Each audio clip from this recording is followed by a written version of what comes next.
Hi friends, welcome to our channel.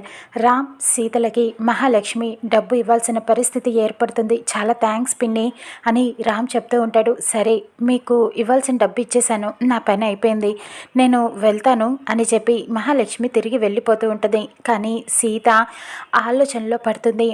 అసలు మహాలక్ష్మి అత్త ఇక్కడికి ఎందుకు వచ్చింది? అది కూడా ఇంత డబ్బు తీసుకొని. అక్కడ ఆ లైటర్ దొంగ కూడా ఇక్కడే ఉన్నాడు. ఇప్పటి వరకు వాణ్ణి కలవటానికి ఏమైనా వచ్చిందా?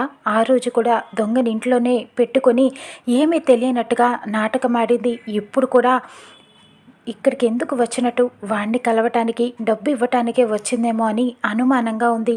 వీళ్ళిద్దరికీ ఏంటి సంబంధం అని చెప్పి ఆలోచిస్తూ ఉంటుంది. ఏదో ఉంది అని చెప్పి ఇక రామ్ అంటాడు, సీత ఏంటి ఇంత ఆలోచిస్తున్నావు? మా పిన్ని చూసావా ఎంత మంచిదో అని చెప్తూ ఉంటాడు. అసలు మహాలక్ష్మి అత్తయ్య ఇక్కడికి ఎందుకు వచ్చినట్టు ఇంత డబ్బు తీసుకొని అని అడుగుతూ ఉంటుంది. చెప్పింది కదా మనల్ని ఫాలో అయ్యి వచ్చానని, ఈ డబ్బు మనకివ్వటానికే అని ఇంకా ఆలోచిస్తావేంటి? ఎంత మంచి చేసినా మా పిన్నిని అనుమానిస్తూనే ఉంటావు నువ్వు అని కోప్పడుతూ ఉంటాడు. అదేం లేదులే మామ, వెళ్దామా అని చెప్పడంతో ఇక సీత రామ్ ఇద్దరు కూడా బయలుదేరుతూ ఉంటారు. అక్కడ మహాలక్ష్మి బయటికి రావటంతో గౌతమ్ వస్తాడు. మామ్ మామ్ అని చెప్పి పిలుస్తూ ఉంటాడు. నువ్వు పదే పదే నన్ను మామ్ మామ్ అని పిలవకురా ఈ బయట అని కోప్పడుతూ ఉంటుంది మహాలక్ష్మి.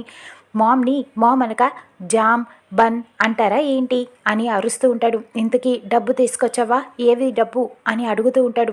లేవు, ఆ సీత లాగేసుకుంది అని అనటంతో వాట్, సీత లాగేసుకోవటం ఏంటి అని అడుగుతూ ఉంటాడు. అయినా నువ్వు ఇక్కడ ఉండక లోపల ఎక్కడికి వెళ్ళిపోయావు అని కోప్పడుతూ ఉంటుంది. నువ్వు రాగానే ఫోన్ చేయొచ్చు కదా, లోపలికి ఎందుకు వెళ్ళిపోయావు? ఇంతాక ఆ సీత నా లైటర్ని చూసి గుర్తుపట్టింది. ఆ రామ్ నన్ను తరిమి కొట్టాడు, అందుకని వాళ్ళ నుంచి తప్పించుకోవటానికి నేను ఇలా బయటికి రావాల్సి వచ్చింది అని చెబుతూ ఉంటాడు.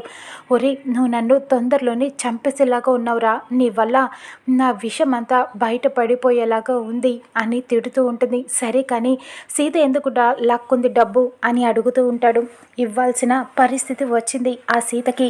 మనం ఆడే గేమ్లో అది విన్ అయింది, దానికి డబ్బు ఇచ్చేవాల్సి వచ్చింది అని చెబుతూ ఉంటుంది. మరి నా డబ్బు అని అడుగుతూ ఉంటాడు. ఇక నా దగ్గర డబ్బులు లేవు, నీ ఏడుపు నువ్వు ఏడు అని చెప్పి మహాలక్ష్మి అక్కడి నుంచి వెళ్ళిపోతుంది. మామ్ మామ్ అని పిలుస్తూనే ఉంటాడు. కానీ గౌతమ్కి డబ్బులు అందవు. ఇక తన గర్ల్ ఫ్రెండ్ వచ్చి, గౌతమ్ మనం వెళ్దామా గోల్డ్ షాప్కి, బ్రాస్లెట్ తెచ్చుకుందాం అని అడుగుతూ ఉంటుంది. కానీ గౌతమ్కి కోపం వచ్చి తన గర్ల్ ఫ్రెండ్ చెంప పగల కొడతాడు. నువ్వే కదా వెళ్దామన్నావు, మీ మామ్ డబ్బులు ఇస్తుందన్నావు, ఏది ఇవ్వలేదా అని అడుగుతూ ఉంటుంది. ఇవ్వలేదు, ఆ సీత లాగేసుకుంది అని అనటంతో సీత ఎవరు అని అడుగుతూ ఉంటుంది.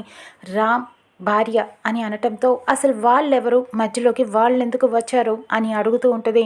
జాతర చేసుకోవటానికి అని కోపంగా అక్కడి నుంచి వెళ్ళిపోతాడు. ఇంకా రామ్ సీత ఇద్దరు కూడా ఇంటికి బయలుదేరి వెళ్తూ ఉండగా, సారీ సీత, నా వల్ల నువ్వు చాలా ఇబ్బంది పడ్డావు కదా ఈ ప్లేస్లో అని అడుగుతూ ఉంటాడు.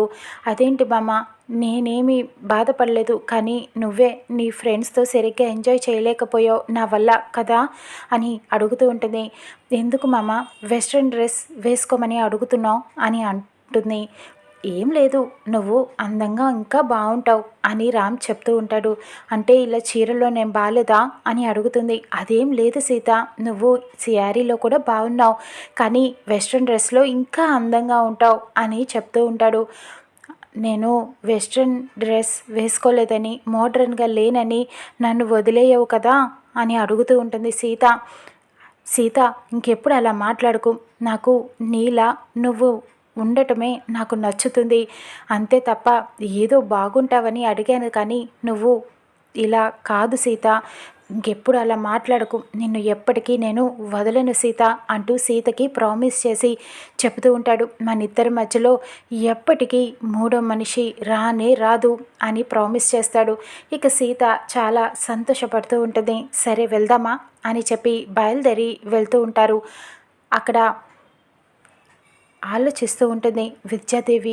సీతకి నాకు ఎన్నో గొడవలు వస్తున్నాయి, ఈ ఇంట్లో ఉండటానికి కారణమే సీత, నేను సీత వల్లనే ఇంట్లో ఉన్నాను, ఒకసారి అన్నయ్యతో వదినతో మాట్లాడదాం అని చెప్పి శివకృష్ణకి ఫోన్ చేస్తుంది. ఇక లలిత శివకృష్ణ ఇద్దరు మాట్లాడుతూ ఉంటారు. ఎలా ఉన్నావు అని అడగటంతో సుమతి అంటుంది, ఏదో ఉన్నానంటే ఉన్నాను అంతే, నీతో మాట్లాడాలనిపించింది అన్నయ్య, అందుకే ఫోన్ చేశాను అని అనటంతో ఎందుకు అంత వైరాగ్యంగా ఉన్నావు, ఏమైంది అని అడుగుతూ ఉంటాడు. ఏమో అన్నయ్య, అసలు ఈ ఇంట్లో ఎందుకు ఉంటున్నానో, ఎన్నాళ్ళు ఉంటానో నాకు అర్థం కావట్లేదు అని చెబుతూ ఉంటుంది. నాకు ఆయనకి పెళ్ళయింది, కానీ నన్ను రామ్ ప్రీతిలిద్దరూ తల్లిగా అనుకోవట్లేదు. వాళ్ళు నన్ను అమ్మ అని పిలవట్లేదు. వాళ్ళు నేను బ్రతుకుండగా పిలుస్తారా అని అడుగుతూ ఉంటుంది. అదేంటి అలా మాట్లాడుతున్నావు, నీకు తోడుగా సీత ఉంది, అంత వైరాగ్యం చెందకు, తొందరలోనే అన్నీ సర్దుబాటు అవుతాయి, కాస్త ఓపికగా ఉండు అని లలిత శివకృష్ణ చెబుతూ ఉంటారు. ఎన్ని రోజులు ఓపికగా ఉండాలి, ఇంకా నా వల్ల కావట్లేదు, వాళ్ళు ఎప్పుడు పిలుస్తారు నన్ను అమ్మ అని అని బాధపడుతూ చెప్తూ ఉంటుంది. అసలు నీ మొహం కాలిపోకముందు ఎక్కడ ఆఖరిసారి ఉన్నావు అని అడుగుతూ ఉంటాడు. రామ్కి యాక్సిడెంట్ అయిన విషయం, అక్కడ కాపాడిన విషయం అంతా చెబుతూ ఉంటుంది.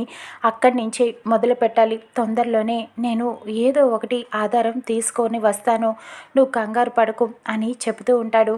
ఇక సుమతి ఫోన్ పెట్టేయటంతో బాధపడుతూనే ఉంటుంది. లలిత శివకృష్ణ ఆలోచిస్తూ ఉంటారు. సుమతి తనేనని ప్రూవ్ చేయడానికి ఏదైనా ఆధారం కావాలి, కానీ అదంతా ఈజీ కాదు, ఏదో ఒకటి చెయ్యాలి అని ఆలోచిస్తూ ఉంటారు. ఇక్కడ ఇంట్లో బెనర్జీ కోపంగా ఇంటికి వస్తాడు. రామ్ ఇంటికి జనార్దన్ గారు, మహాలక్ష్మి గారు అంటూ పెద్ద పెద్దగా పిలుస్తూ ఉంటాడు. ఇంట్లో అందరూ బయటికి వస్తారు. ఏమైంది బెనర్జీ గారు, కూర్చోండి అని జన మాట్లాడుతూ ఉంటాడు. అసలు మీరు ఏం చేస్తున్నారు, నేను ఆఫీస్ బాధ్యతలన్నీ సీతని చూసుకోమని చెప్పాను కదా, కానీ మీరు చేస్తున్న పని ఏంటి, ఈ విద్యాదేవి గారికి ఆఫీస్ ఇన్ఛార్జ్ ఎందుకు ఇచ్చారు, మీ బిజినెస్ అన్నిటిలోనూ నాది సగం షేర్ ఉంది, కానీ మీరు ఇలా చేస్తారని అసలు అనుకోలేదు. నేను ఆ రోజు చెప్పాను కదా సీతే ఆఫీస్ బాధ్యతలు తీసుకోవాలి అని చెప్పి, కానీ మీరేం చేస్తున్నారు అని అడగటంతో ఇంకప్పుడు చెప్తూ ఉంటారు. మహాలక్ష్మి చనిపోయిందనుకొని విద్యాదేవి గారిని నేను పెళ్లి చేసుకున్నాను, అందుకని ఆఫీసు బాధ్యతలు తనకి అప్పచెప్పాను అని జన చెబుతూ ఉంటాడు. అవన్నీ నాకు అనవసరం, మీరు సీతని ఎందుకు ఆఫీస్లో ఉంచలేదు, సీతకి అవమానం జరిగిందంట, ఆఫ్టర్ ఆల్ 2 లక్షలు తీసుకున్నందుకు 2 లక్షలకే మీరు ఇంత గొడవ చేయాలా, ఆఫీస్లో సీతకి ఆ మాత్రం హక్కు లేదా, ఏ రామ్ నీకు సీత పైన నమ్మకం లేదా, ఎందుకు సీతని అవమానించేలా మాట్లాడారు మీరందరూ అని నిలదీస్తూ ఉంటాడు. ఇక విద్యాదేవిని కూడా అడుగుతూ ఉంటాడు. మీకేం హక్కు ఉందని మీరు సీతని అంతలా నిలదీశారు అని అడుగుతూ ఉంటాడు. ఇక సీత అంటుంది, అయ్యో బాబాయ్ గారు, ఆవిడ తప్పు ఏమీ లేదు, ఇందులో నా తప్పు కూడా ఉంది అని అనటంతో విద్యాదేవి అంటుంది, ఆఫీస్లో ప్రతి దానికి ఒక లెక్క అంటూ ఉండాలి కదా అని చెప్పటంతో ఉండాలి, కానీ సీతకి ఆ మాత్రం తెలియదా, మీరు అడగలేరా ఎందుకు తీసావని, అలా అందరిలో నిలదీయాలా అని చెప్పి ప్రశ్నిస్తూ ఉంటాడు. సీత ఎంత చెప్పినా ముఖర్జీ వినిపించుకోడు.